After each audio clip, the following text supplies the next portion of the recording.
Queen Elizabeth of the British royal family, leader of the monarchs and therefore the aristocrats, is getting ready to hand the monarchy over to her son, Prince Charles. And this is, to a great extent, the reason we are in these tumultuous times.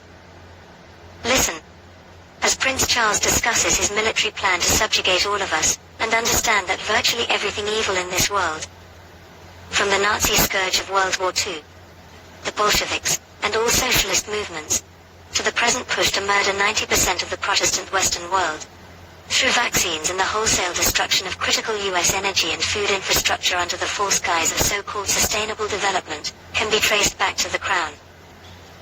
Listen as Prince Charles, speaking of the monarchy in third person as is customary, even for the king, or in this case, the future king himself. Listen as he boasts shamelessly about having 50 trillion in industrial, military and other assets literally at His Majesty's direct disposal, for launching a military campaign against our critical energy infrastructure, through so-called carbon taxation. We need a vast military-style campaign to marshal the strength of the global private sector, with trillions at its disposal, far beyond global GDP, and with the greatest respect, beyond even the governments of the world's leaders. It offers the only real prospect of achieving fundamental economic transition. Just as the royals were behind the Nazis, playing both sides against each other, as the allies who secretly controlled Axis, so too is the monarchy behind the United Nations, false pandemic push, Klaus Schwab, and the Great Reset, which together represent a thinly veiled military plan to crush us all economically, as they strive to realize their ultimate plan to depopulate 90% of us by 2050.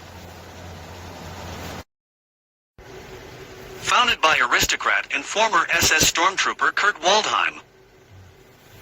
The aristocrats control the UN, through the Bilderbergers, and many other non-governmental organizations. UN Agenda 21 is all around us, orchestrating the subtle takeover of our municipalities, weaponizing local governments with their sustainable development plans. The whole thing is one big giant lie, built to collapse our society, and the Agenda 21 endgame has just been given a $3.5 trillion boost with the recent mass suicidal genocidal infrastructure bill, which is tearing down freeways in a section called Bringing Communities Together. But where did all this madness come from? The late Rosa Kior, may she rest in peace, had an idea. Now their colossal master plan to murder 90% of us is coming into full view. Listen, as one of our commentators quotes one of Rosa's flyers warning people of the murderous UN agenda taking shape in her community. UN Agenda 21/Sustainable Development is the action plan to inventory and control all land, all water, all minerals, all plants, all animals, all constructible means of production, all information, all energy, and all human beings in the world. Inventory and control. Have you wondered where these terms sustainability and smart growth and high-density urban mixed-use development came from? Doesn't it seem like about 10 years ago you'd never heard of them and now everything seems to include these concepts? Is that just a coincidence? That every town and county and state and nation in the world would be changing their land use/planning codes and government policies to align themselves with what? Far from being a conspiracy theory or a tin-foil hat fantasy, this is an actual United Nations plan, signed onto in 1992 by President George H.W. Bush along with 178 other world leaders. The UN called it Agenda 21 because it is the agenda for the 21st century. According to UN Secretary General Maurice Strong, the affluent middle-class American lifestyle is unsustainable. That includes single-family homes, private vehicles, appliances, air conditioning, and meat eating. They are a threat to the planet. This might sound like a silly plan that doesn't affect you. But look around. This economic collapse is UN Agenda 21. You'll hear that this plan is non-binding, that it's a dusty old plan with no teeth. That is a lie. In fact, over the last 20 years this plan has been implemented all over the United States, It's called sustainable development. The 3 E's: ecology, economy, equity. After George Bush signed it in 1992, it was brought back to the U.S. by President Clinton in 1993 when he created the President's Council on Sustainable Development with the sole purpose of getting it into every city, county, and state in the U.S. through federal rules, regulations, and grants. This is a global plan, but is implemented locally. You'll see it as a regional plan. It might be called Vision 2035, or Your Town 2025, or One Bay Area, or Plan NY. All of these regional plans are the same. They call for stack and pack housing, restricted mobility, and regional government. Domestic surveillance, smart meters, GMOs, loss of freedom, all UN Agenda 21 sustainable development. You are losing your rights. You are being manipulated. You are being lied to. You are the resistance. Rose's websites exposing this diabolical communist plan are linked. Pharma and mainstream media are largely owned by 2 asset management firms, BlackRock and Vanguard. Who are the Vanguard? The word Vanguard means the foremost position in an army or fleet advancing into battle, and or the leading position in a trend or movement.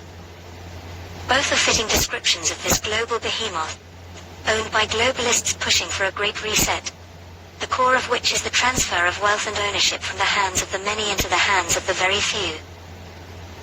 Drug companies are driving COVID-19 responses, all of which, so far, have endangered rather than optimized public health, and mainstream media have been willing accomplices in spreading their propaganda, a false official narrative that leads the public astray and fosters fear based on lies. Vanguard and BlackRock are the top 2 owners of Time Warner, Comcast, Disney, and News Corp, 4 of the 6 media companies that control more than 90% of the U.S. media landscape. BlackRock and Vanguard form a secret monopoly that own just about everything else you can think of too. In all, they have ownership in 1,600 American firms, which in 2015 had combined revenues of $9.1 trillion. When you add in the 3rd largest global owner, State Street, their combined ownership encompasses nearly 90% of all S&P 500 firms. Vanguard is the largest shareholder of BlackRock. Vanguard itself, on the other hand, has a unique structure that makes its ownership more difficult to discern. But many of the oldest, richest families in the world can be linked to Vanguard funds. What does the New York Times and a majority of other legacy media have in common with Big Pharma? Answer: they're largely owned by BlackRock and the Vanguard Group, the 2 largest asset management firms in the world. Moreover, it turns out these 2 companies form a secret monopoly that own just about everything else you can think of too. The stock of the world's largest corporations are owned by the same institutional investors. They all own each other. This means that competing brands, like Coke and Pepsi, aren't really competitors at all, since their stock is owned by exactly the same investment companies, investment funds, insurance companies, banks, and in some cases, governments. The smaller investors are owned by larger investors. Those are owned by even bigger investors. The visible top of this pyramid shows only 2 companies whose names we have often seen. They are Vanguard and BlackRock. The power of these 2 companies is beyond imagination. Not only do they own a large part of the stocks of nearly all big companies, but also the stocks of the investors in those companies. This gives them a complete monopoly. A Bloomberg report states that both these companies in the year 2028 together will have investments in the amount of $20 trillion. That means that they will own almost everything. Interestingly, Vanguard is the largest shareholder of BlackRock. As of March 2021, Vanguard itself, on the other hand, has a unique corporate structure that makes its ownership more difficult to discern. It's owned by its various funds, which in turn are owned by the shareholders. Aside from these shareholders, it has no outside investors and is not publicly traded. The elite who own Vanguard apparently do not like being in the spotlight, but of course they cannot hide from one who is willing to dig. Reports from Oxfam and Bloomberg say that 1% of the world together owns more money than the other 99%. Even worse, Oxfam says that 82% of all earned money in 2017 went to this 1%. In other words, these two investment companies, Vanguard and BlackRock, hold a monopoly in all industries in the world, and they, in turn, are owned by the richest families in the world, some of whom are royalty, and who have been very rich since before the Industrial Revolution. While it would take time to sift through all of Vanguard's funds to identify individual shareholders, and therefore owners of Vanguard, a quick look-see suggests Rothschild Investment Corp and the Edmund de Rothschild holding are two such stakeholders. Other stakeholders include the Italian Orsini family, the American Bush family, the British royal family. Queen has been the leader of the royal family, and therefore the royals, and their aristocracy since her coronation after World War II. Now the monarchy is changing hands again, and Prince Charles, who has been gradually taking over the royal charter as future king, has been working very hard on their 300-year plan to bring the new world back in order, which would be under the reign of the monarchy. The whole sustainability movement, just like the Nazis themselves, and the United Nations, has been a Marshall Plan, a military-style campaign, to bring us all under the thumb of the monarchy. Listen as Prince Charles, emboldened by their stunning success with the pandemic, admits that the sustainability movement is a military Marshall Plan he has been working on for decades. He almost apologizes for the pandemic, even stating his precedent for utilizing the Hegelian dialectic, explaining that people just don't act until there's a crisis. The global pandemic is a wake-up call we simply cannot ignore. Having been at this now for well over 40 years, I have long observed that people tend not to act until there is a real crisis. Ladies and gentlemen, that crisis has been with us for far too many years, decried, denigrated, and denied. It is now rapidly becoming a comprehensive catastrophe that will dwarf the impact of the coronavirus pandemic. At this late stage, I can see no other way forward but to call for a Marshall-like plan for nature, people, and... Prince Charles, discussing his Marshall Plan to murder 90 to 95% of us, ushering in what the United Nations refers to as the post-industrial world. This is what they are referring to when they say build back better. Indeed, in a post-industrial world they can build back to the Dark Ages better. Listen as soon-to-be King Charles comes right out and says it. This is war. There was no tomorrow, and no ultimate reckoning for our abuse of nature. So, what do we do? Without doubt, we must now put ourselves on a warlike footing, approaching our action from the perspective of a military-style campaign. That way, working together, we can combat this most grave and urgent challenge. If we have the resolve to shift our trajectory, we must start now by bringing forward our net zero target. I'm afraid 2050 simply suggests we have room to delay. You see that Prince Charles, when outlining his military strategy to take down the world population, particularly the Western world, was discussing his net zero target. Bill Gates, servant of the crown, has directly implied that in order for their primary goal of net zero target to be reached, the world population must get near to zero. But then Bill Gates discusses murdering 10 to 15% of the population through fraudulent vaccines and healthcare. What exactly is he talking about? Bill Gates and the royals understand all too well about the catastrophic effect of an inverse population pyramid. What is it? By studying history we see that where the population of a society is reduced by 10 to 15%, it causes an inverse population pyramid. This is a cascading effect that in virtually every case in history leads to a collapse of the entire society, and the resulting collapse typically wipes out 90 to 95% of the given population. This in essence is their plan. Thanks to the engineered COVID crisis, we can see that this is quite literally their plan. To wipe out at least 10 to 15% of us through vaccines and faulty healthcare, causing an inverse population pyramid. and then nature will do the rest as our societies collapse en masse. Listen as Bill Gates outlines this simple plan to achieve the monarchy's net zero target. Note the P in his equation stands for population, and lights up.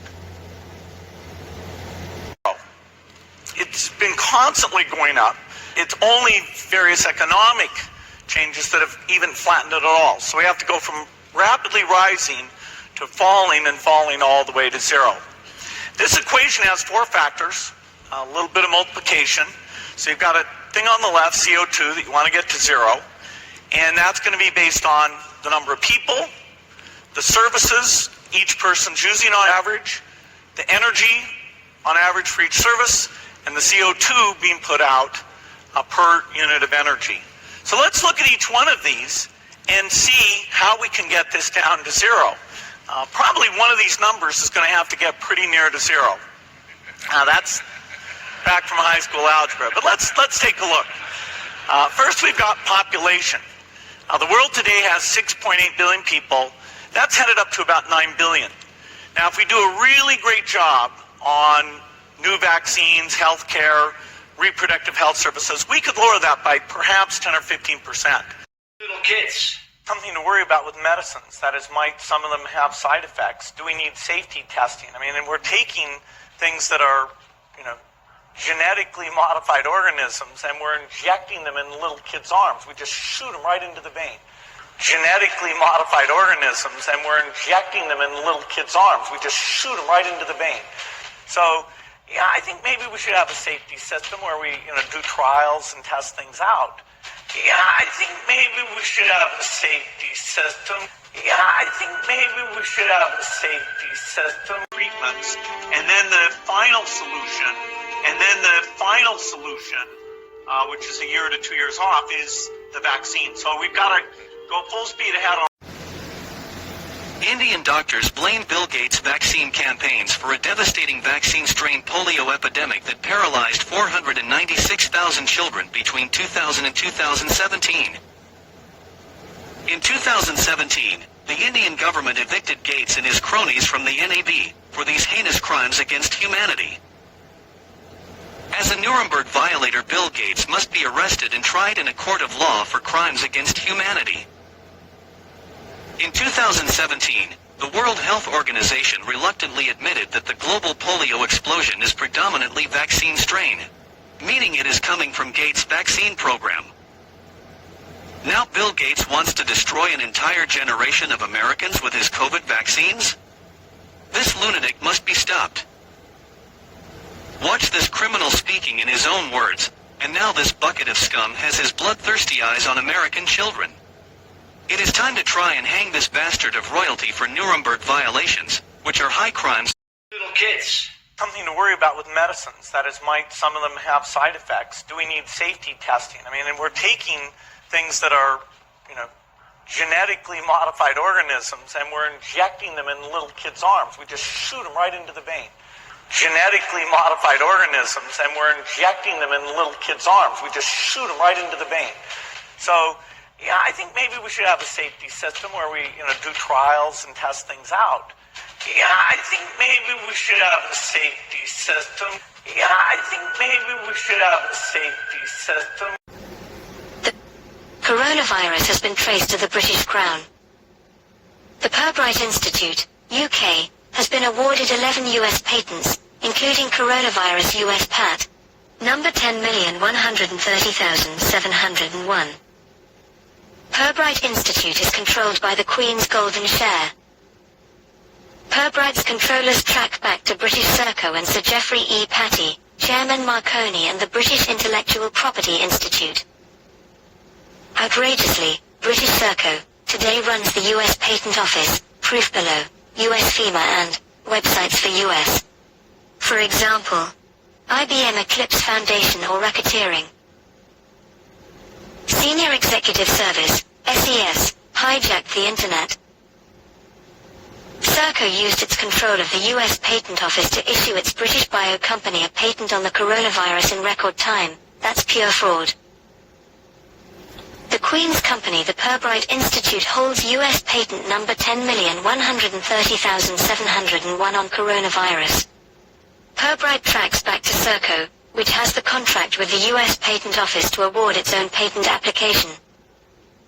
This inequitable conduct in patent legal terms is fraud and invalidates the claim while the world fights this British-American Pilgrims Society-inspired emerging pandemic, in our opinion. See the Purbright Institute, company number 00559784. January 7, 1956. Certificate of Incorporation and Related Records. Company's House, UK. Queen Elizabeth II is the long-time patron of the British American Pilgrims Society, 1902 present. Sir Henry Solomon Welcome Farmer propagandist spy was a Pilgrim's secret founding member along with Winston Churchill. Propagandist John Buchan and the Daily Telegraph and Daily Mail's Lords Burnham and Northcliffe. See the Pilgrims Society of Great Britain, United States, Profile Books, London, 2002-2003, January 2002, page 1, and I quote, "As patron of the Pilgrims it has given me great pleasure to support the unique contribution which the Society has made to Anglo-American relations over the years." End quote. See Pilgrim Society controls the press. Purbright funders. Wellcome Trust Pilgrims Society founder member Queen Elizabeth, 1902. Glaxo, Smith, Kline. Bill and Melinda Gates Foundation. Department for Environment, Food and Rural Affairs, DEFRA. Defense Advanced Research Projects Agency, DARPA. World Health Organization, WHO. European Commission, EU. United Nations, UN. UK Research and Innovation, UKRI. Biological Technology and Biological Sciences Research Council, BBSRC, formerly Science and Engineering Research Council, CERC, White Paper, aka Serco Limited. The commercial spin-out controlled by the Monarch's Golden Share Purbright Trustees. Chair, Professor John Stevenson. Ian Bateman, UK NEA. Ian Black, London School of Econ. LSE. John Coles, Brunswick Group, Apple, Pizza Hut, Western Union, Bloomsbury, and Macmillan. Professor Vince Emery, Surrey U. Roger Louth, Avrico. Dr. Vanessa Myers OBE. Dr. Sandy Primrose. Sir Bertie Ross, KCVO, Fricks, Savills, Court Member of the Worshipful Company of Farmers, the City of London, Pilgrim Society. Prince Charles Confidente. Charles is also Pilgrim Society, and its next patron. Professor David Rowlands, Wellcome FNDN. Jane Gerard, Pfizer. American and British patent offices are fully coordinated theft and weaponization factories for the Pilgrim Society, the technology source for continuous war. Serco has controlled the US Patent Office processes since 2006 to the present. That's right, a British company controls America's Patent Office where America's best and brightest are fooled into thinking it is a fair process. In fact, as we shall prove, British and American Pilgrims Society media, intelligence and banking are weaponizing everything they touch. CAFI. November 22, 2017. The weaponization of social media should concern us all. Americans for Innovation. New evidence is flooding in on coronavirus and the Purbright Institute. Therefore, rather than wait until all the evidence links are processed, we decided to go ahead and publish. The coronavirus outbreak was declared a health emergency by the World Health Organization, WHO. Tellingly, WHO is one of the coronavirus creators, as we will show. The coronavirus was invented by the Purbright Institute at posh, well-appointed laboratories located in Woking, Surrey, England just outside London's M25 outer belt. The Purbright Institute is a British charity, Co. Number 005598784, that has a charter from the Queen. It is controlled by the UK government's Biotechnology and Biological Research Council, BBSRC. In turn, UK Research and Innovation oversees BBSRC. How How is it that Anthony Fauci is the highest paid employee in the entire U.S. federal government?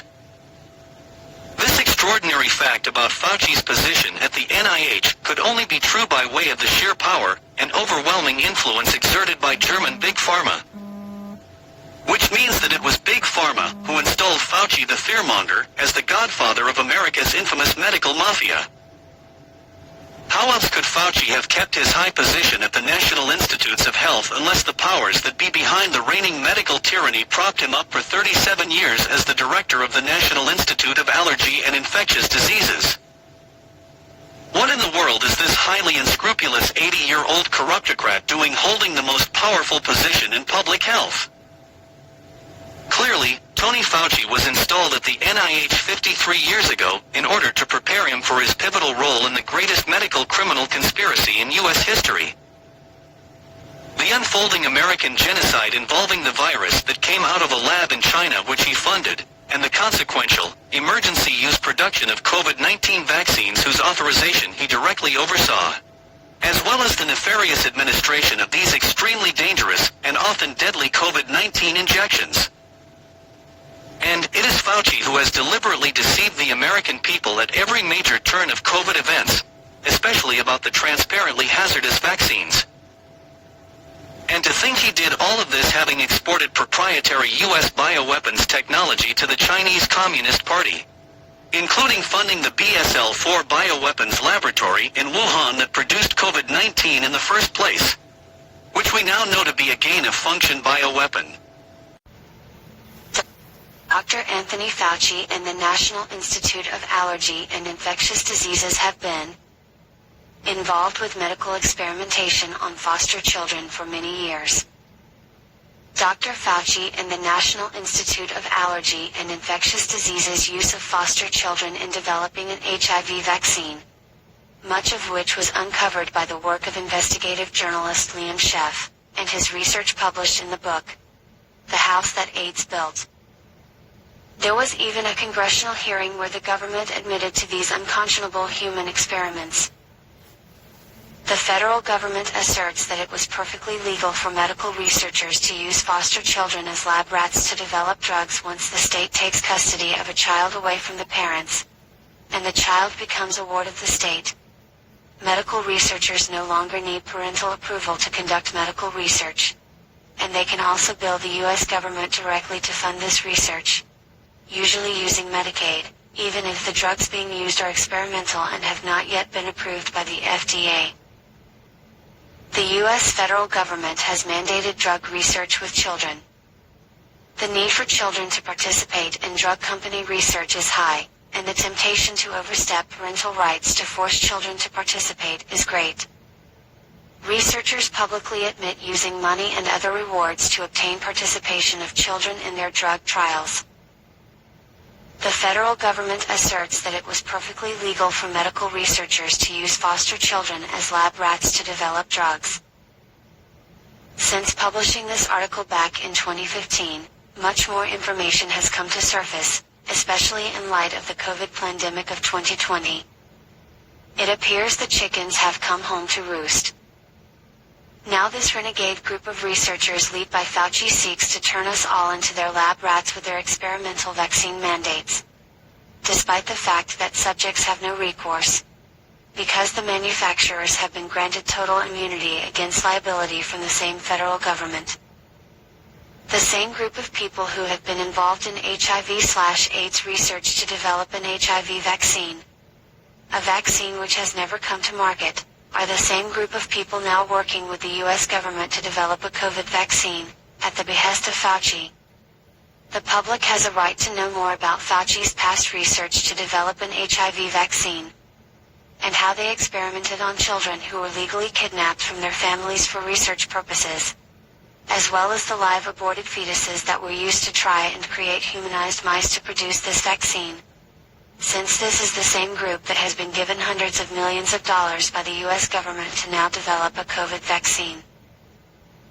In 2004, investigative journalist Liam Sheff exposed the fact that hundreds of foster children at Incarnation Children's Center, ICC, in New York City were used and abused as lab rats for unsupervised and unrestricted AIDS research and vaccine studies by Big Pharma and the National Institute of Allergy and Infectious Diseases, NIAID.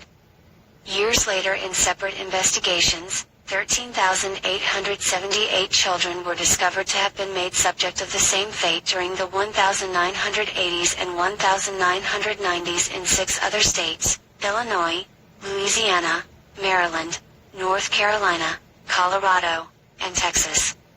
As we found out in our own investigative report back in 2015, Congress knew about these medical experiments being conducted on foster children and conducted a hearing in 2005, with a title Protections for Foster Children Enrolled in Clinical Trials. It appears that this congressional hearing, while acknowledging that foster children were being enrolled in HIV/AIDS vaccine trials, did nothing to stop it. Liam Sheff details what some of these foster children went through in his book. In New York's Washington Heights is a 4-story brick building called Incarnation Children's Center, ICC. This former convent houses a revolving stable of children who've been removed from their own homes by the Agency for Child Services, ACS. These children are Black, Hispanic and poor. Once taken into ICC, the children become subjects of drug trials sponsored by NIAID, National Institute of Allergies and Infectious Disease, a division of the NIH, NICH, the National Institute of Child Health and Human Development, in conjunction with some of the world's largest pharmaceutical companies, GlaxoSmithKline, Pfizer, Genentech, Chiron/Biocine and others. The drugs being given to the children are toxic. They're known to cause genetic mutation, organ failure, bone marrow death, bodily deformations, brain damage and fatal skin disorders. If the children refuse the drugs, they're held down and have them force-fed. If the children continue to resist, they're taken to Columbia Presbyterian Hospital where a surgeon puts a plastic tube through their abdominal wall into their stomachs. From then on, the drugs are injected directly into Sir Geoffrey E. Patty, Pilgrim Society, keeper of the Monarch's Golden Shares, founder of Serco. BBSRC was created in 1994 by taking over the biological science activities of the Science and Engineering Research Council, SERC. In 1986, SERC was defunded by Sir Geoffrey E. Patty, the Minister of State for Industry and Information. He simultaneously incorporated a commercial Serco and merged RCA into it. Later he took control of Marconi, then merged it into JEC. The shadow government uses SES, Serco and OPIC as portals into horrific corruption. Americans for Innovation. On June 22, 1994, Patty became the chairman of the British Intellectual Property Law Institute with founding members that included well-known American corruptocrats, including JEC, Glaxo Holdings, formerly Wellcome, Pirbright Funder, Thorn-Emi, Unilever, Wellcome Foundation, Pirbright Funder, Wellcome Research, Pirbright Funder, Zeneca Group, Dame Bridget Margaret Ogilvie as a Wellcome Trust Director, Amersham, Dyson, McDermott, Microsoft, Bill Gates, Pirbright Funder, Wilmer Cutler Pickering Hale LLP, Robert Mueller's witch hunt firm, Finnegan Henderson, Morrison and Forrester, BAT, IBM, thief of leader technology social networking inventions.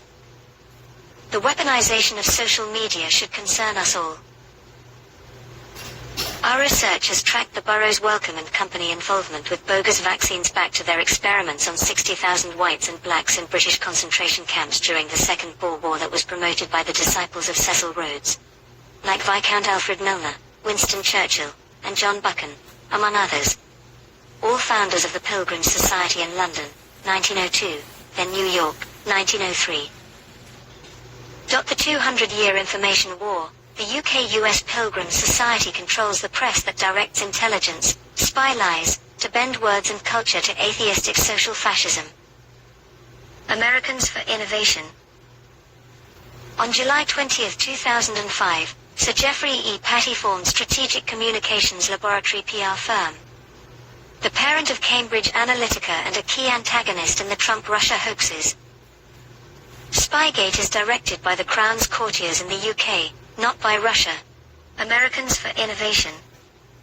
George W. Bush, Pilgrim Society, progenitor of the Patriot Act, where basic rights in the Bill of Rights were suspended following the Pilgrim Society fears conjured up and stoked by the MSM Pilgrim propaganda after their 2001 September 11th false flag attack. Numerous whistleblowers have confirmed that Bush, Cheney, Rumsfeld etc. knew the attack was coming, because they ordered the CIA to organize it for their Pilgrim Society brethren in Britain and the US. On May 17, 2006, the George W. Bush, Pilgrim Society member, U.S. Patent Office awarded the processing of all patents to Serco, a company controlled by the British Crown. Those contracts have been renewed and are presently in operation. See 2015 Serco press release. See press release. March 19, 2013. Serco processes 2 millionth patent application for U.S. Patent and Trademark Office. Serco. See also press release. November 15, 2018. Serco processes 4 millionth patent application for U.S. Patent and Trademark Office. Serco. On December 28, 2006, Patty formed Terrington Management LLP and immediately acquired clients including BEA, Lockheed, OR and Serco. Lockheed and Serco control Atomic Weapons Establishment, AWE, which is controlled by the Queen's Golden Share. History puts things in context. That's why these fascists/communists/socialists are always trying to destroy history and its monuments. The following are excerpts from an older article, which helps put many recent events in context. Salute The Guardian for this journalism. The royals have been told to open archives on family ties to Nazi regime. A historian urges that secret correspondence be made public to reveal the truth after Queen's Nazi salute footage released.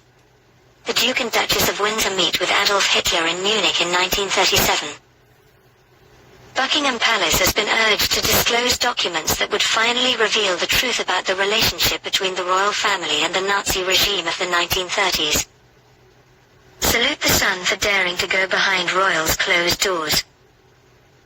The Sun's decision to publish footage of the Queen at 6 or 7 years old performing a Nazi salute, held in the Royal Archives and hitherto unavailable for public viewing, has triggered concerns that the palace has for years sought to suppress the release of damaging material, confirming the links between leading royals and the Third Reich.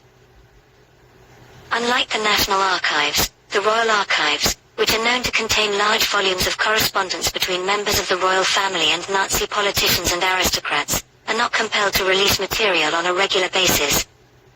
Now, as that relationship becomes the subject of global debate, historians and MPs have called for the archives to be opened up so that the correspondence can be put into context.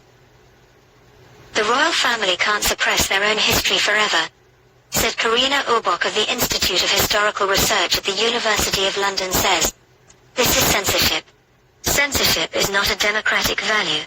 They have to face their past. I'm coming from a country, Germany, where we all have to face our past. The Sun was subjected to a backlash on social media, after publishing 80-year-old home movie footage from the grounds of Balmoral Castle, in which a laughing Elizabeth, her mother, Prince Edward, later Edward VIII, and Princess Margaret, were shown making Nazi salutes. The Sun's Stig Abel defends publication of Queen's Nazi salute footage, Guardian saying, "It is an important and interesting issue, the extent to which the British aristocracy, notably Edward VIII, in this case, in the 1930s, were sympathetic towards fascism," he said. The paper declined to comment on how it acquired the footage. Legal experts suggested a police investigation was unlikely, especially given the collapse of recent cases in which Sun reporters walked free after being accused of paying public officials for information. They have proven themselves to be true journalists, exposing the royal institution, which wields so much influence in the UK legal justice system, and apparently, is not afraid to use that power inappropriately in an effort to stifle journalists and suppress information, particularly where their ties to the Nazis are concerned. Orbach, author of Go-Betweens for Hitler, a new book about the relationship between the royals and the Nazis, has spent years trying to gain access to documents relating to Nazi Germany held in the Royal Archives. She described the archives, in Windsor Castle's Round Tower, as A beautiful place to work, but not if you want to work on 20th century material. You don't get any access to anything political after 1918. She described seeing shelves of boxes containing material relating to the 1930s that no one is allowed to research.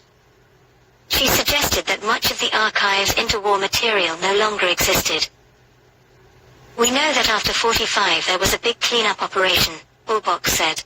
The royals were very worried about correspondence resurfacing, and so it was destroyed. Ulbach's book Go-Betweens for Hitler is the untold story of how some of Germany's top aristocrats contributed to Hitler's secret diplomacy during the Third Reich, providing a direct line to their influential contacts and relations across Europe, especially in Britain, where their contacts included the press baron and Daily Mail owner Lord Rothermere and the future King Edward VIII. It was a very interesting part of our history, when we had a future king who was flirting with the Nazis and the black shirts, and we need to know the truth of it, Flynn said. We need more openness. The royals have great influence still. Charles is still the most important lobbyist in the land. 2021 update. Despite pressure from the media and academia to open the royal archives, still the royals refuse. Surprise, surprise. Hitler's plan was designed and devised in London, at Buckingham Palace. This evil plan can be summarized easily.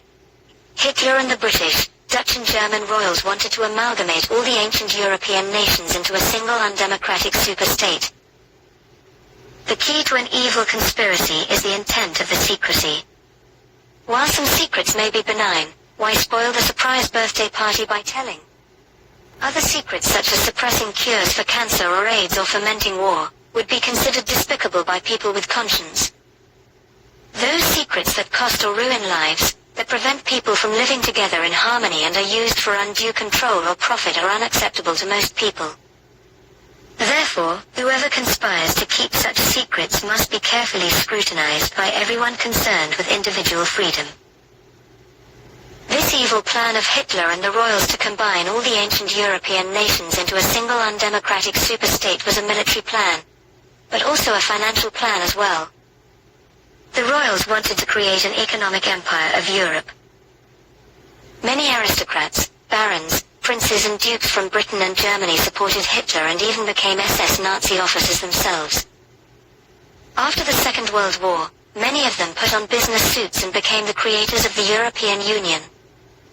The EU is exactly what Hitler and the traitor royals wanted all along. An undemocratic super-government which imposes taxes, and which the people have no control over. Senior royals at Buckingham Palace planned, financed and managed the First and Second World Wars. But it goes deeper than that. The British King Edward, British Prince George and the sisters of the Duke of Edinburgh all financed and promoted Nazism. One of the most senior British royals was Prince Karl Eduard Coburg, who was a prince and member of the British Order of the Garter, a royal multi-millionaire and favourite grandson of Queen Victoria. He led many British royals and members of the Irish Guinness family to support and even campaign on behalf of Hitler. Indeed, it was the support of these British royals which legitimised Nazism. Royal evil. Karl Eduard, Duke of Saxe-Coburg and Gotha headed Buckingham Palace's pro-German and pro-Nazi clique. He was a member of the Order of the Garter, friends with senior Conservative Party politicians and attended Eton. All paid for by the British taxpayer. He has been whitewashed and written out of British history books because it is this man, a British-born duke, who designed and funded the Third Reich. He was in charge of vast royal estates in Germany and was the most experienced royal, secretly leading the British royal family's campaign to create a European Reich dominated by Germany, but with a British king to appease the British people. He campaigned for a united Europe all his life, right up until his death in 1954. British royals and aristocrats, such as Sir Oswald Mosley, tried to convince the British people that Nazism would be good for Britain. But the British people were not stupid. The working class rejected Hitler and rejected the idea of a European Union dominated by Germany. In part 2 of this series we discussed the royal strategy of vengeance against the Commonwealth of Britain, as well as European and American people, for rejecting the royal plan of world dominance. to cull us all into submission with the crown or coronavirus, and the medical cartel which they control. Primarily with the use of German Big Pharma, working in concert with the Rockefeller-owned American Medical Association, and the United Nations World Health Organization. They have been surprisingly open about their plans to cull 90% of us through what they call depopulation. This is their politically correct term for genocide. When you want to discover what an organization is really all about, it is important to dig down to the roots. And when you uncover the roots of the Bilderberg Group, you find some very unsettling things. It turns out that the Bilderberg Group has had Nazi connections from the very beginning, and it continues to advance the agenda of the Nazis to this very day. The Bilderberg Group first met in 1954, and one of the key founders of the group was Prince Bernhard of the Netherlands. Not only was he a founder, Prince Bernhard actually served as the organization's chairman until 1976. So why is this important? Most people do not realize this, but Prince Bernhard actually belonged to the Nazi Party at one time. The following is an excerpt from an article that appeared in the Telegraph. The Telegraph, and I quote, Bernhard, a secret history has revealed that the prince was a member of the German Nazi Party until 1934. 3 years before he married Princess Juliana, the future Queen of the Netherlands.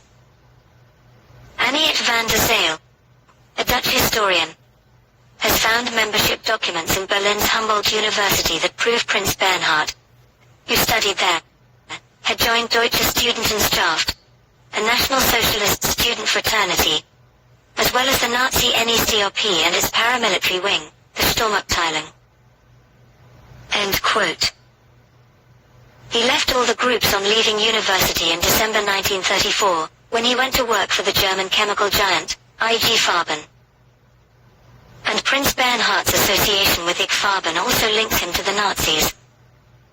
The following comes from a book entitled The Nazi Hydra in America by Glenn Yeadon, and I quote, The Bilderberg Group, founded by Prince Bernhard of the Netherlands, held its first meeting in 1954. The prince, a former officer in the SS, had worked in IG Farben's notorious NW7 group, which served as spies for the Third Reich. Bernhard belonged to the Dutch branch of the Knights Templar. In 1954, he was appointed to govern the Dutch order. John Foster Dulles was one of the most helpful Americans in setting up the Bilderberg Group. Incidentally, in 1954 Dulles testified in favor of a bill designed to return vested enemy assets, such as GAF, to their previous owners. End quote.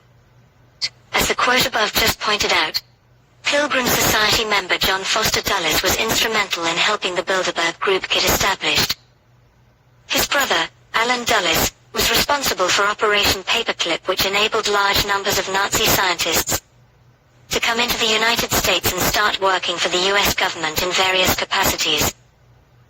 Alan Dulles was so passionate about this program that it continued even when 2 presidents tried to shut it down. Dulles' CIA Operation Paperclip assimilated Nazi scientists into the American establishment by obscuring their histories and preventing efforts to bring their true stories to light. The project was led by officers in the United States Army. Although the program officially ended in September 1947, those officers and others carried out a conspiracy until the mid-1950s that bypassed both law and presidential directive to keep Operation Paperclip going. Neither Presidents Truman nor Eisenhower were informed that their instructions were ignored. The godfather of the Bilderberg Group is a former U.S. Secretary of State and former Vice President of the Pilgrim Society named Henry Kissinger. He has attended the gathering almost every single year, and he will be there once again in 2015. This is a man that is so committed to globalization that he even wrote a book entitled World Order. But what hardly anyone knows is that he actually discussed overthrowing the West German government with a group of disgruntled Nazis back in the 1970s. A German academic has unearthed evidence showing former U.S. Secretary of State Henry Kissinger once discussed a coup with disgruntled Nazis to overthrow the West German government in the 1970s. Kissinger and Richard Nixon were aggrieved at the left-leaning government of the day's burgeoning friendship with the hardline East German government. Kissinger became the contact man for a secret spy network made up of old Nazis and elite aristocrats aimed at torpedoing the plans formulated by Chancellor Willy Brandt. The individuals behind this movement have been at it for a very long time. And they are still advancing the values and principles at the heart of the Nazi movement to this very day. The following are just a few examples of this. Just like the Nazis, they advocate for highly centralized national governments that are heavily socialized. Just like the Nazis, they are deeply committed to globalization. The Nazis sought to establish their empire through war, while these individuals seek to do it through diplomacy and negotiation. Just like the Nazis, they believe in strict gun control for the general population, centralized government-controlled education and the removal of organized religion, especially Christianity, from public life. Just like the Nazis, they believe that they are the elite of the world, they are anti-Israel, and they believe in using military power to advance their cause when necessary. And just like the Nazis, they are deeply committed to eugenics and population control. These days, they use language that is more politically correct. But most of them are absolutely convinced that the number one problem in our world is overpopulation. Of course nobody associated with the Bilderberg group would ever use the word Nazi to describe themselves. That term has become so associated with evil that nobody wants anything to do with it. But the values and the principles of the Nazis endure in organizations such as the Bilderberg group. The ultimate goal, of course, is a one-world government that dominates the entire planet. Let us hope and pray that they are never able to achieve. Klaus Schwab is tied to the Nazis through his family business Escher Weiss, which employed concentration camp slave labor, and was awarded a Socialist Award for Business by Hitler himself. Schwab's hometown Ravensburg, Germany was the first German city to practice eugenics, killing useless eaters. Ravensburg was a transport hub for stolen Nazi gold to the Swiss Bank for International Settlements run by Pilgrim Society spies Alan W. Dulles, later CIA Director, 1953-61, Edwin W. Pauley, Allied Reparations, and William J. Donovan, Director of the OSS, MI6 controlled precursor to the CIA Dulles boss. Schwab is a locational German name, first given to someone who lived in the medieval dukedom of Swabia in southwest Germany, now Bavaria. This region took its name from the 1st century BCE Germanic tribe given the Latin name Swabi or Swavi. Schwab family history was first recorded in Franconia and Mecklenburg, and includes Ulrich Schwab, the first Count of Nemero. Variations on the spelling include Schwab, Schwebel, and Swab. American Schwab genealogy began around 1700 in Pennsylvania, and includes financier Charles Schwab. Schwab's family company, Escher Weiss, exploited slave labor and allied POWs, manufactured key nuclear bomb-making technologies for Adolf Hitler and South Africa, sold Swiss flamethrowers to the Nazis, and was named a National Socialist model company by Adolf Hitler. Schwab's Escher Weiss company was protected not only by Hitler, but by Switzerland, Britain and America, making Schwab a criminal foreign meddler in every sense. Klaus' hidden Nazi past. Klaus' mainstream media and academia propagandists have hidden his Nazi past in a blizzard of awards, WEF programs, ghost-written books, speeches, interviews, honorary professorships, and doctorates from all over the world. The Bill Clinton pardon of Mark Rich on January 20, 2001 and Hillary's Uranium One, 2009, come into focus. Mark Rich was busting nuclear sanctions for Klaus Schwab's World Economic Forum cronies. South Africa was busting U.S. nuclear armament sanctions. Clearly a ruse to fool the world public. For Sulzer Escher Weiss using Mark Rich, the notorious Swiss fugitive who was famously pardoned by Bill Clinton on January 20, 2001. This fact alone places Klaus Schwab on the list of aiding and abetting convicted criminals like Mark Rich. CIA archive documents show that Escher Weiss and Sulzer were being directed by the U.S. Department of Energy and the State Department. This would logically mean that Klaus Schwab was working simultaneously for 1. The CIA MI6 UN British Americans Pilgrims Society, 2. Nazis, now Germany, and 3. Switzerland. Third, Escher Weiss was one of the largest employers in Ravensburg, Germany. Fourth, Escher Weiss was the first city in Nazi Germany to practice eugenics principles to murder useless eaters emerging from the Kaiser Wilhelm Institute, something like the National Institute of Health in the US, or Tavistock Institute in the UK.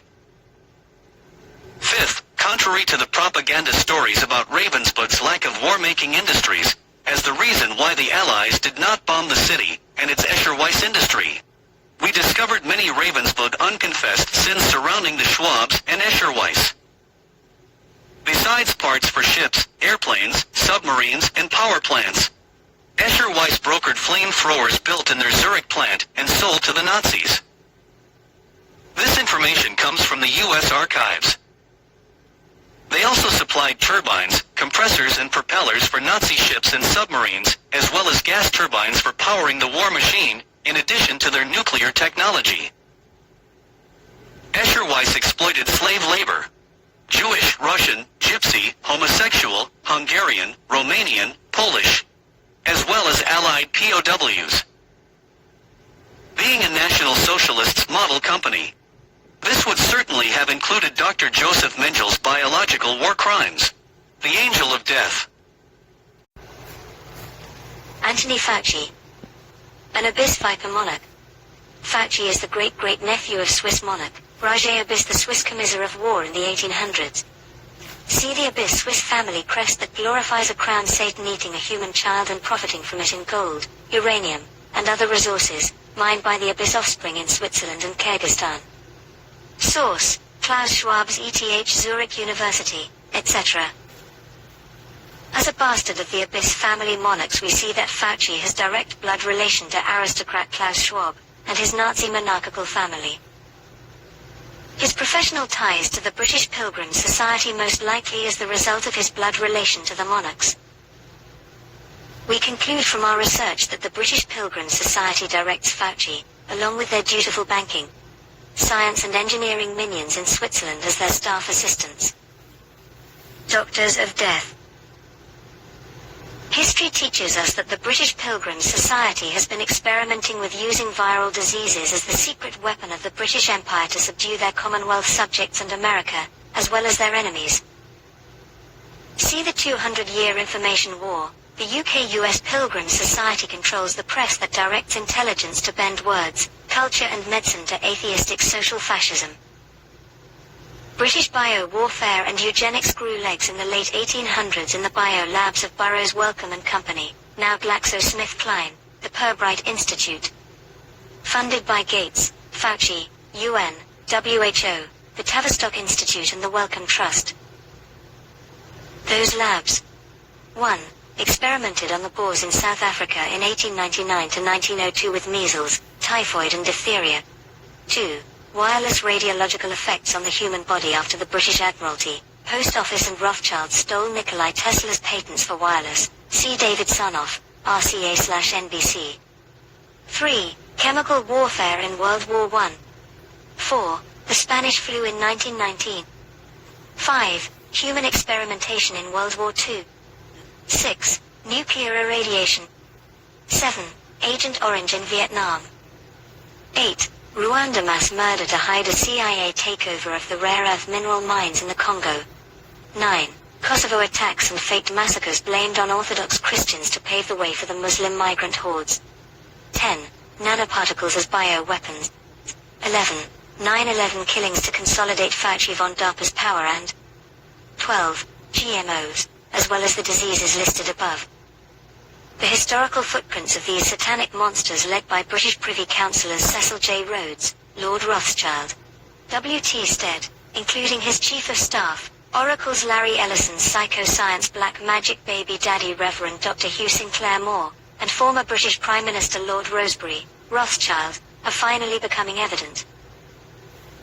In short, for the Satanic Pilgrim Society, wars, conflict and crisis are useful smokescreens to hide biological and technological experiments in the fog of war. They are also money makers for their fascist multinational corporations. Is it accidental that Fauci just happened to run NIH at the time of these calamities, or did he orchestrate them? In any other line of work, Fauci's failures would get him fired. So why is he still working at NIH as its spokesman and America's doctor? Says who exactly?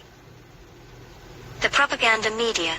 See links above to the First Imperial Press Conference, 1909, where the British Pilgrim Society took total charge of world media. Sir Henry Wellcome Trust, Burroughs Wellcome and Company, now GlaxoSmithKline, was heavily promoting his medicine chest full of supposed vaccine cures. At the press conference of 650 newspapermen from around the world. We think a Satan-worshipping Fauci abyss was groomed to orchestrate them. If you are having difficulty wrapping your head around this premise, consider these facts. On January 28, 2020, Harvard professor Dr. Charles M. Lieber was indicted for selling nanotechnology to the Chinese. We believe this was orchestrated to protect Fauci's boy from questions about his role in the imminent coronavirus hoax, but that is another subject. Lieber's and Harvard's name is on 65 nanotech patents, many to be used for viral delivery systems, cell-level sensors, cell-level data storage, cellular-level outbound reporting, surveillance chip implants and mind control. As an agent saboteur against the United States, Soros is marching to the beat of Germany's reparations drum. This story brings together two common themes on this channel.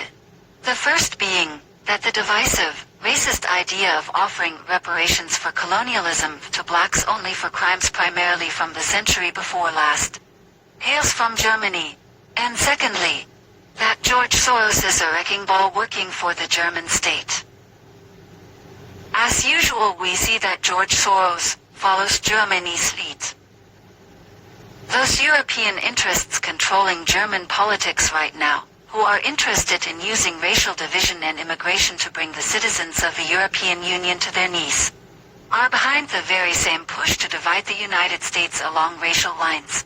And as usual, George Soros is acting as agent saboteur on behalf of the German state. Relevant articles from this channel will be linked below. Billionaire currency speculator, George Soros is interested in funding a national reparations project for descendants of black slaves, according to Los Angeles Mayor Eric Garcetti. A new coalition of Mayos, headed by Garcetti, has founded mayors organized for reparations and equality, with the goal of expanding the movement throughout the United States and pressuring Congress to create a commission to study the matter. Garcetti admitted that reparations will be expensive and cannot be borne by taxpayers alone, so according to the Los Angeles Times, Soros has stepped up as an interested donor. As founder of the Open Society Foundations, George Soros has already donated $15 million to repatriate items stolen from African nations during the colonial era. Los Angeles had dedicated $500,000 to an advisory panel that would create a funding framework. On July 20th, 2020, Democrat presidential candidate Joe Biden spoke online for the Million Muslim Voters Summit hosted by the Muslim Brotherhood's MJIJ, formerly called Emerge USA. During the event, Biden said, "One of the things I think is important, I wish we taught more in our schools about the Islamic faith." Considering Democrats have fought tooth and nail to jettison all religion, especially Christianity, from schools, calling for Islam to be taught was a slap in the face to most Americans. In addition to calling for Islam to be taught in public schools, what is MJIJ and what do they stand for? MJIJ was founded by, and is led by Muslim Brotherhood Hamas operatives. Current co-chairperson of MJIJ is attorney Khurram Wahid, a former legal advisor to the national headquarters of Hamas doing business as the Council on American Islamic Relations, CARE, who headed a Hamas CARE office in Florida as well. Among his many clients, Wahid counts numerous terrorists he has defended, befriended, and supported. This list includes Sami al-Arian, the former leader of Palestinian Islamic Jihad, and Ahmed Omar Abu Ali, who is currently serving a life sentence for being an al-Qaeda operative and plotting to kill a president of the United States among many other charges.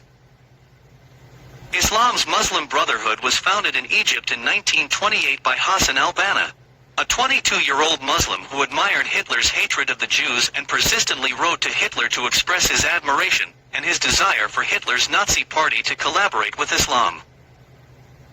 When Hitler rose to power, his Nazis supported al-Banna, a school teacher, to grow the Muslim Brotherhood into its ally in the Middle East. By 1938, the membership of Muslim Brotherhood topped 200,000 people. During World War II, members of the Muslim Brotherhood spied for Hitler's Nazis in the Middle East and fought for Hitler as Nazi troops in two specially formed Muslim Waffen-SS Handschar divisions. Handschar is German for scimitar, the curved saber used by the Islamic troops of the Ottoman Empire. SS Handschar Division. Hitler pictured with Haj Amin al-Husseini, the Grand Mufti of Jerusalem and a close ally of al-Banna, in Berlin, where he lived as Hitler's personal guestful from 1941 to 1945 before joining al-Banna in Egypt in 1946. The Muslim Nazi troops of the Waffen-SS Handschar divisions are being examined by Haj Amin al-Husseini and by SS Reichsfuhrer Heinrich Himmler. The SS Handschar division, due to their large number of volunteers, Muslim Brotherhood Handschar divisions were the largest of Hitler's 38 Waffen-SS divisions.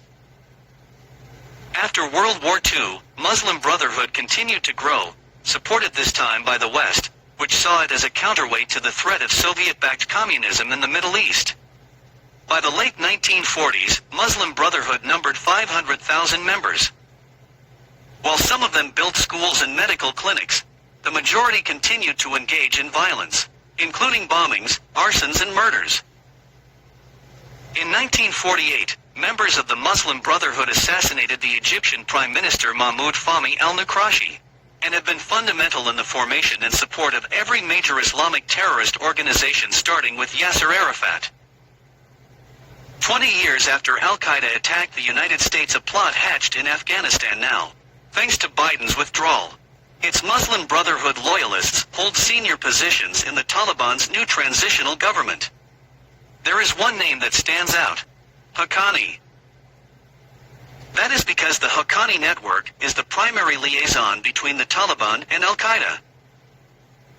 Its leader, Sirajuddin Haqqani, a brutal insurgent commander known for dispatching suicide bombers who've killed or maimed hundreds of civilians, was assessed to be a member of the wider al-Qaeda leadership. Now that Biden has single-handedly handed over to the Taliban more than $90 billion worth of military equipment, simultaneously creating the largest hostage situation in world history, endangering the lives of tens of thousands of Americans and American allies, his potentially treasonous ties to the Muslim Brotherhood should be more closely examined. It seems that Joe Biden is following the criminal policy of his former administration by using this crisis to further the cause of the Muslim Brotherhood, its allies, and even Iran, openly supporting known terrorists. On August 14th, Secretary of State Blinken spoke with Afghanistan's former president and promised that the Biden administration would provide a bulk shipment of dollars. On that same call, Afghanistan's former leader had agreed to surrender power to the Taliban. The next day Kabul fell. The Biden administration had effectively agreed to provide a massive infusion of cash to the Taliban. But the final deal fell through, the Afghan government fled, and the Taliban took Kabul. The bulk shipment of dollars, allegedly, never did arrive. Now purportedly the Biden administration is suggesting that Muslim Brotherhood Taliban would need $10 billion to fight Muslim Brotherhood ISIS? This is sheer lunacy. Ajmal Ahmadi, the governor of DAB, Afghanistan's central bank, estimates that $7 billion of DAB's assets are being held by the Federal Reserve. There's also $700 million at the Bank for International Settlements, and another $1.3 billion in international accounts which are likely being held in Turkey, which is an Islamist dictatorship friendly to the Taliban. The Taliban would like some or all of that money. To the extent that the Taliban have been behaving themselves, at least in Kabul, it's because they want to lay claim to the stream of international wealth that used to flow into Afghanistan. Paradoxically, USA and the West, through NATO, is the single biggest revenue source for the Taliban's money machine. Without an ongoing war, all the money from both NATO and the international financiers of the jihad will stop flowing. But the Taliban have two key assets: people and trouble. Those are the same assets held by jihadists around the world, from Hamas in Gaza to the Houthis in Yemen. The Taliban don't care if portions of the population, especially non-Pashtuns and non-Sunni Muslims, suffer. But they know that we do. And their biggest short-term asset are the Afghans and Americans trapped in Afghanistan. But what the Taliban really want is all that money sitting in the Federal Reserve. There have been precedents for terror states toppling legitimate governments and leaving their wealth in the hands of the United States. From the Bolsheviks of the Soviet Union to the Shiite Islamists of Iran, over many U.S. administrations, USA eventually turned over the money to the red-green terrorists. This trend has been accelerating. There's little doubt that the Taliban will get their hands on much of the money, and Biden's administration is already thinking of reasons to give it to them. China, Russia, Pakistan, Turkey, and Qatar will likely push to legitimize the Taliban in international forums. The $7 billion will end up being another down payment in the funding of Islamic terrorism. The day before Kabul fell, Biden nearly allowed a massive bundle of pallets of dollars to be shipped to Afghanistan. He did so knowing that the money was destined for a Taliban regime. His cash shipment to the Taliban only fell apart because the Afghan government did. How long will it be until Biden is shipping money to the Taliban? He may already be doing it. Biden sees this crisis as an opportunity to give hundreds of millions to our enemies in Iran, who have promised to destroy the United States. Seems to me this would be a good time to send, no strings attached, a check for $200 million to Iran, he proposed just after September 11th. His previous administration illegally shipped $1.7 billion in pallets of cash to Iran. The question isn't whether Biden will fund the Taliban, but when. Creating a hostage situation is, as Obama already discovered, a convenient pretext for funding Islamic terrorists. Biden has created a massive hostage crisis in Afghanistan. What better way could there be to force the United States to fund our worst enemies once again?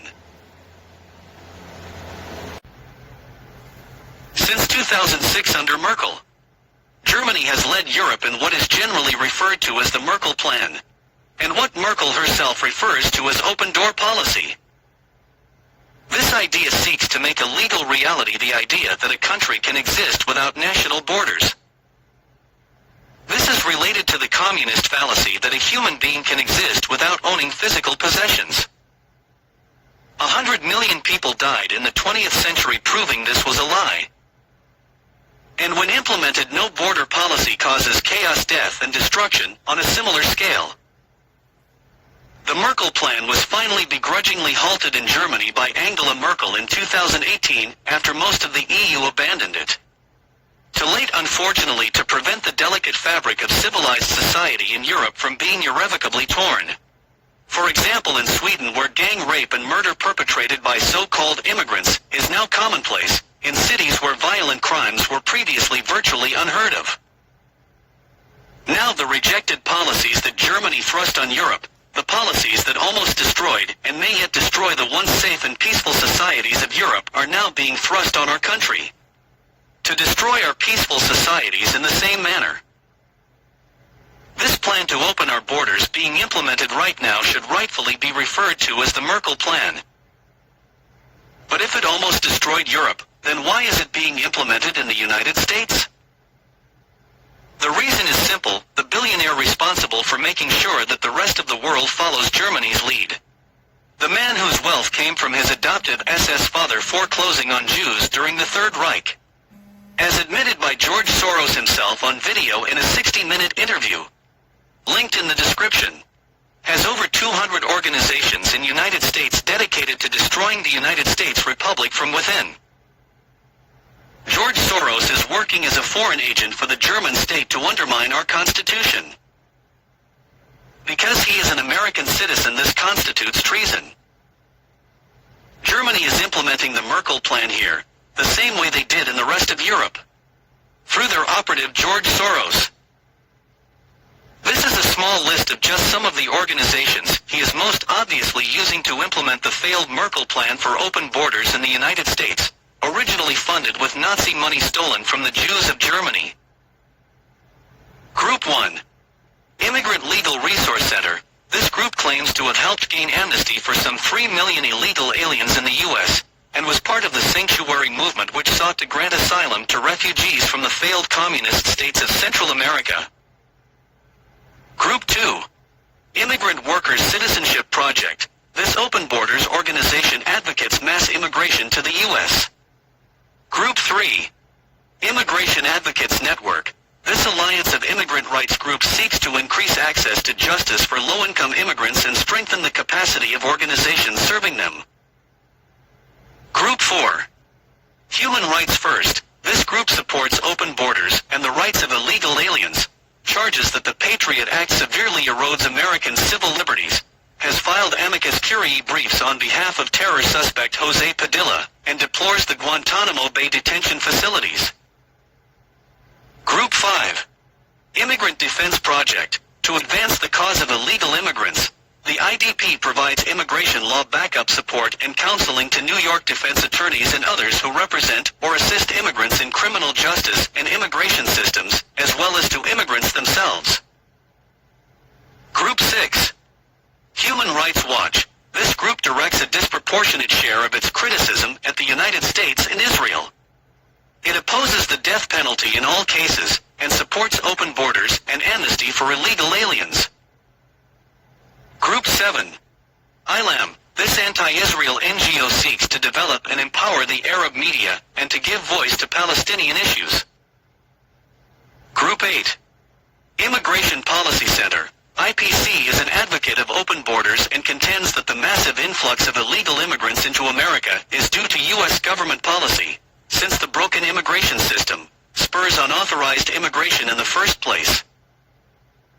This is just a small sampling of George Soros's treasonous organizations.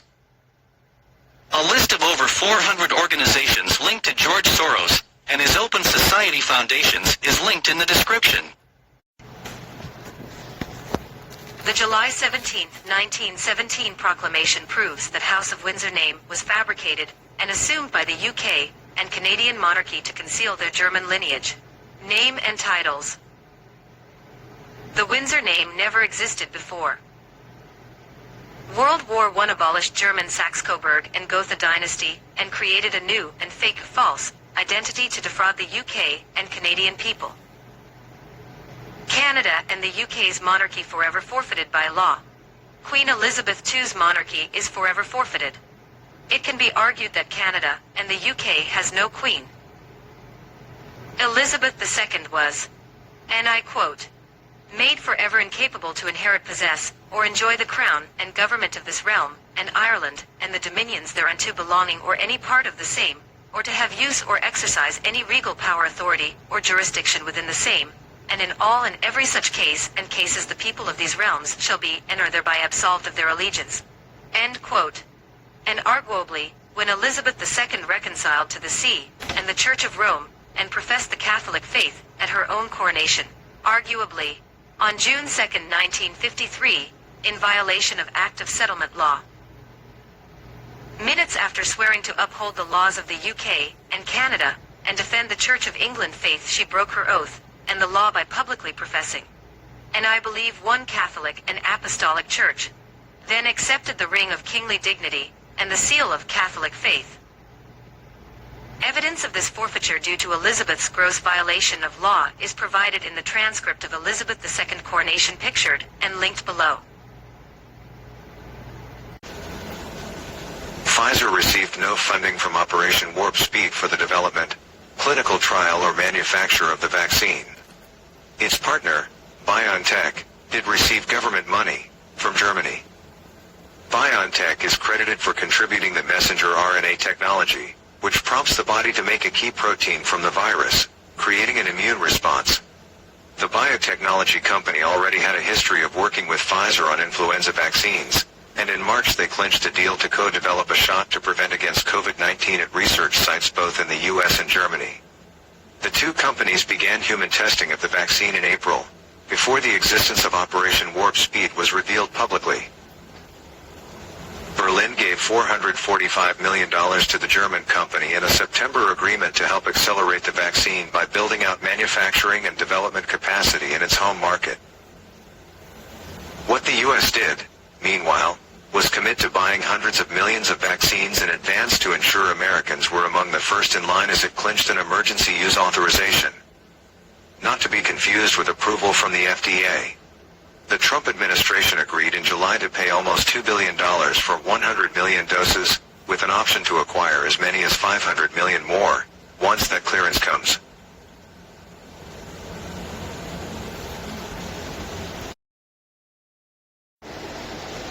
Notice to all private and public entities making experimental vaccinations requisite for employment, or the purchase of goods and services.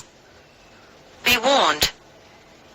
This form of discrimination is defined as coercion under the Nuremberg Code, and you and your representatives could be prosecuted internationally for high crimes against humanity, as you are in direct violation of the Nuremberg Code.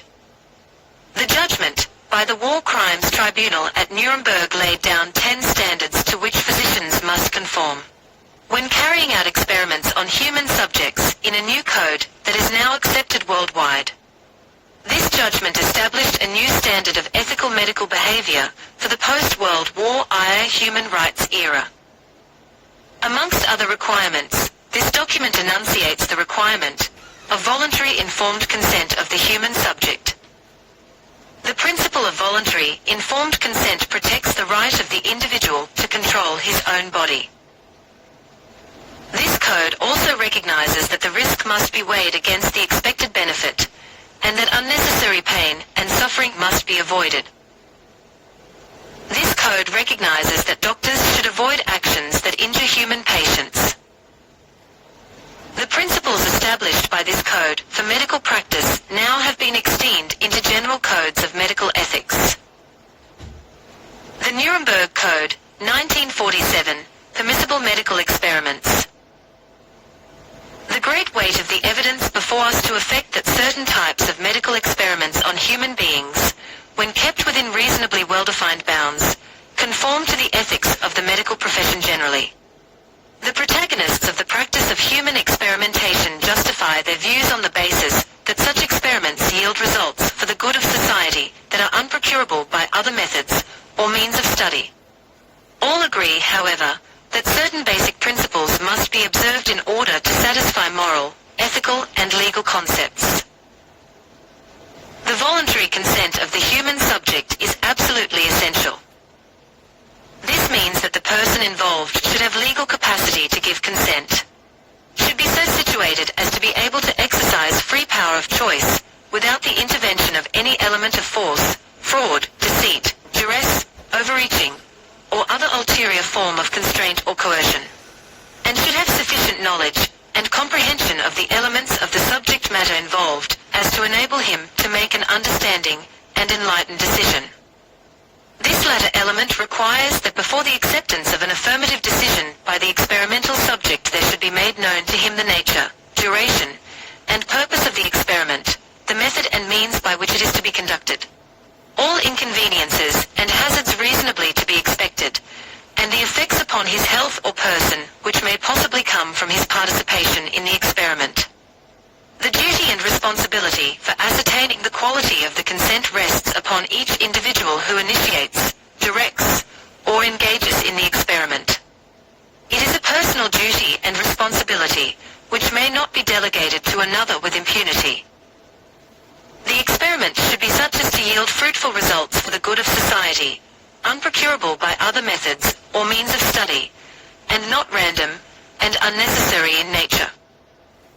The experiment should be so designed and based on the results of animal experimentation and a knowledge of the natural history of the disease or other problem under study that the anticipated results justify the performance of the experiment. The experiment should be so conducted as to avoid all unnecessary physical and mental suffering and injury. No experiment should be conducted where there is an a priori reason to believe that death or disabling injury will occur. Except, perhaps, in those experiments where the experimental physicians also serve as subjects. The degree of risk to be taken should never exceed that determined by the humanitarian importance of the problem to be solved by the experiment. Proper preparations should be made and adequate facilities provided to protect the experimental subject against even remote possibilities of injury, disability, or death. The experiment should be conducted only by scientifically qualified persons. The highest degree of skill and care should be required through all stages of the experiment of those who conduct or engage in the experiment. During the course of the experiment, the human subject should be at liberty to bring the experiment to an end if he has reached the physical or mental state where continuation of the experiment seems to him to be impossible. During the course of the experiment, the scientist in charge must be prepared to terminate the experiment at any stage if he has probable cause to believe in the exercise of the good faith, superior skill, and careful judgment required of him, that a continuation of the experiment is likely to result in injury, disability, or death to the experimental subject. British kids and teenagers could get a COVID vaccine even if their parents don't want them to. Experts say youngsters may be able to give consent, as long as they are fully informed and deemed mature enough to make their own decisions. Professor Russell Viner, former president of the Royal College of Pediatric and Child Health, said he thinks guidelines that allow young people to make choices on their own treatment would also apply to COVID vaccines. He told a Royal Society of Medicine virtual briefing, "I think those General Fraser guideline principles would absolutely apply here, and I think they should apply, because young people, if competent, should be able to make their own decisions, whether it's transgender surgery or experimental vaccines. The Royal College thinks children are old enough to make these decisions apparently." Professor Viner continues, "There is a requirement to assess and approve competence, for them to be fully informed, and there is a requirement for the caregiver to have discussed and tried to work with the parents. Implying that if the parents don't agree, the child will be vaccinated anyways." Professor Beat Campman, director of the Vaccine Centre at London School of Hygiene and Tropical Medicine, LSHTM, said parents' concerns may ease over time.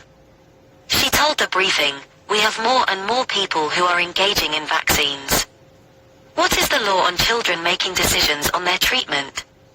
Children under the age of 16 can consent to their own treatment if they're believed to have enough intelligence, competence and understanding to fully appreciate what's involved in their treatment. This is known as being Gill-Lick competent and is measured by general practitioners with the Gill-Lick test. For children aged under 16 who are not deemed Gill-Lick competent, the parent would decide." Supposedly, according to those at the Royal College of Pediatric and Child Health, those children who are Gill-Lick competent are mature enough to make decisions regarding sex change or augmentation surgery. Then why not vaccines as well? It is becoming increasingly clear that the so-called experts at these royal institutions are having some sort of psychotic break with reality. Or perhaps it's just their pocketbook. Who knows? Legally, those aged 16 to 17 have the capacity to consent to medical treatment. But refusal of treatment can be overridden by parents in court. There are also the Fraser guidelines which apply specifically to under 16s about contraception and sexual health without parental consent. Seriously? It comes as a decision on whether kids should be given a coronavirus vaccine is set to be made in weeks, according to an official. The Joint Committee on Vaccination and Immunization, JCVI, is yet to agree on when or if kids will get the jab at all. But pressure is mounting as schools keep having to send groups of kids home due to cases in bubbles, they say. Professor Anthony Harden, deputy chair of the JCVI, said there are pros and cons when it comes to vaccinating children. Speaking to BBC Radio 4's Today programme, he said the group would address the issue in due course. He said, "We need to be sure these vaccines benefit children in some way and the risks from the vaccine aren't such that the risk-benefit ratio doesn't become sensible to give them the vaccine." We are looking at this data very carefully. Clearly we are going to have to make a view on it over the forthcoming weeks. He concluded. So basically, what they are saying is that they have these tests from the royal institutions.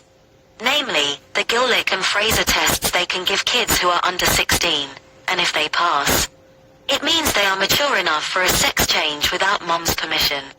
So of course they can get the COVID jab without her permission as well.